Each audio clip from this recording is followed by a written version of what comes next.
Quindi noi siamo stati chiamati a partecipare a una cosa che è molto importante.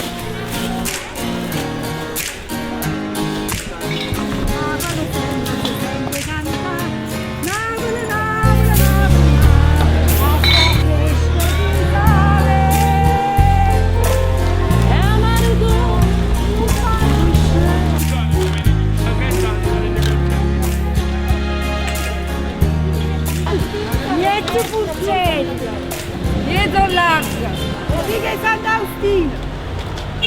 E non fa capire, ci portate una rossa, se il cuore trema già sta succedendo.